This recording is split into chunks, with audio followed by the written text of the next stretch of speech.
বিরতির পর স্বাগত। এবার আবহাওয়ার দিকে নজর রাখতেই হচ্ছে, কারণ সকাল থেকে মেঘলা আকাশ গোটা রাজ্য জুড়ে। তবে রাজ্যের বেশ কয়েকটি জেলায় বৃষ্টির সতর্কতা, কারণ বৃষ্টির সম্ভাবনা এই মুহূর্তে দিচ্ছে আগরতলা হাওয়া অফিস। তবে আগামী 24 ঘন্টায় কেমন থাকছে তাপমাত্রা, বিস্তারিত জানবো। টেলিফোন লাইনে যুক্ত হয়ে গেছে প্রতিনিধি শতাব্দী দেবনাথ। শতাব্দী, গোটা রাজ্য জুড়ে মেঘলা আকাশ, তবে কোন কোন জেলায় বৃষ্টির সম্ভাবনা রয়েছে এখনো পর্যন্ত কি জানতে পারছো?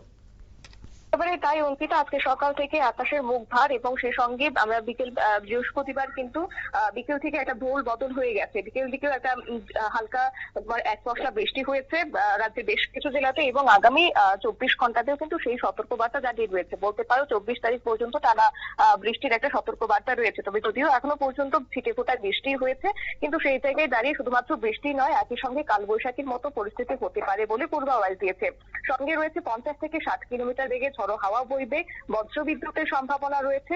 যেহেতু বায়ুমণ্ডলের সবচেয়ে নিচে ট্রপোস্ফিয়ার পর্যন্ত একটা অনুকূল বায়ু প্রবাহ এবং বঙ্গোপসাগর থেকে প্রবল আর্দ্রতা রয়েছে, তাই সেই জায়গায় এই আর্দ্রতার প্রবাহ কারণে কিন্তু রাজ্যের বেশ কিছু জেলাতে এই বজ্রবিদ্যুৎ, পাশাপাশি তোমার ঝড়ো হাওয়া, সেই সঙ্গে মেঘলা আকাশ থাকার সম্ভাবনা রয়েছে। আজকে গোটা দিন সেই পরিস্থিতি লক্ষ্য করা গেছে। যদিও তোমার আগামী 24 ঘন্টাতে বলা হচ্ছে তোমার এই বৃষ্টির যে তাপমাত্রা থেকে কিছুটা হলেও রেহাই পাবে রাজ্যবাসী। তবে অসীম সংকেত রয়েছে বৃষ্টির জন্য, যেহেতু ঝড়ো হাওয়া বইবে, সঙ্গে রয়েছে কালবৈশাখীর মতো পূর্বাভাস। তাই আগামী 24 ঘন্টাতে কিন্তু সর্বোচ্চ তাপমাত্রা অনেকটাই কমে গেছে। যেটা আজকে তোমার প্রায় 31 ডিগ্রি মতো থাকার একটা সম্ভাবনা ছিল, সেটা আগামী 24 ঘন্টাতে অনেকটাই কমে গেছে 30 ডিগ্রি সেলসিয়াস। সর্বোচ্চ এবং সর্বনিম্ন তাপমাত্রা কিন্তু তোমার 23.0 ডিগ্রি সেলসিয়াস থাকবে বলে হাওয়া অফিস জানিয়ে দিয়েছে। সঙ্গে রয়েছে রাজ্যের এক দুটো জেলাতে তোমার হলুদ সতর্কবার্তা রয়েছে, তোমার ধলাই এবং তোমার দক্ষিণের যে জায়গাগুলি রয়েছে, প্রত্যেকটি জায়গায় কিন্তু বৃষ্টিপাতের সম্ভাবনা বিরাট অংশে রয়েছে।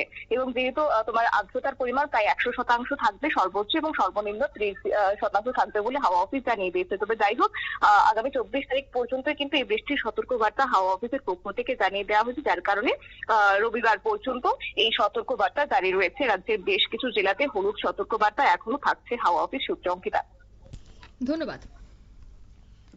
অর্থাৎ রাজ্যে কালো মেঘ চাঁদান দিচ্ছে, ধেয়ে আসছে কাল বৈশাখীর ঝড়। তবে রাজ্যের প্রায় সবকটি জেলায় বিক্ষিপ্ত বৃষ্টির সম্ভাবনা কিন্তু রয়েছে।